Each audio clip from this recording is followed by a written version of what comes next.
So anything kind of stand out on film from what you guys saw from the Utah game? My bad. Ask that again. Anything stand out on film that you guys watched after the Utah game? We just got to continue to trust ourselves and, mainly just trust ourselves and doing what we were coached to do or doing what we were coached to do and just do it to the best of our ability.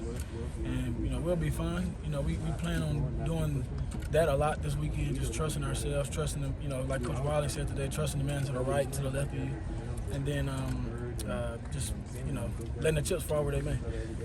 Coach Riley, you guys heard from him today?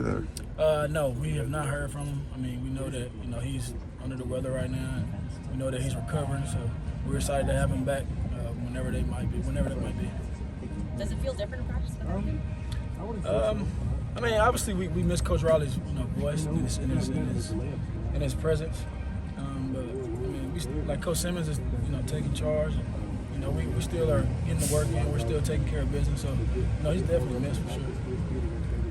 How would you kind of describe the mental state of this team after two kind of disappointing losses? I know you guys had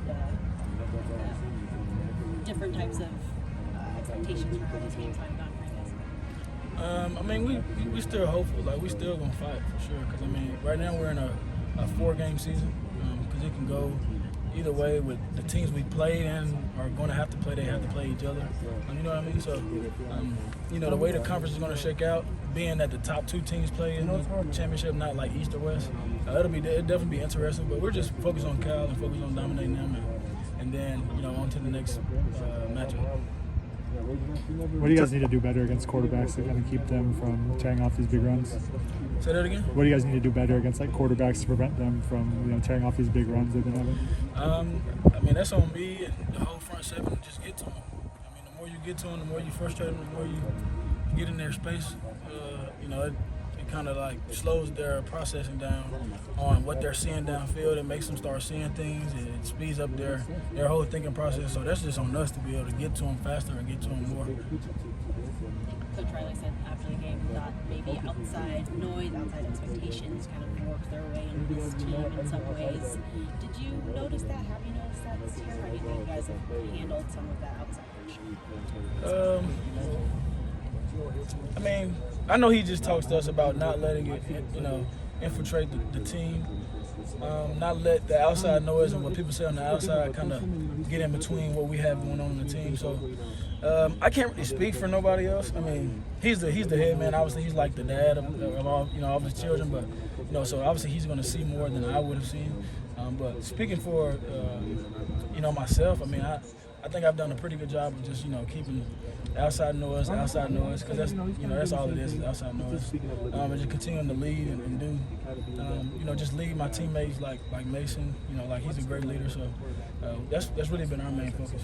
How do you process that by yourself? Just outside noise. You can't ignore it completely in this day and age. It's just what it is. How do you balance ignoring it or embracing it and making it work for you?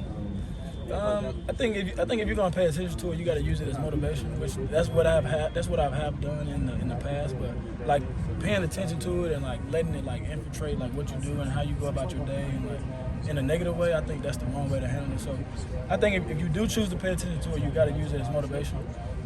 But you don't have to. We have some guys, including myself, who have gotten out of Twitter because it kind of gets a little frustrating. Just hearing things that are said on the outside because it's it's on the outside for a reason.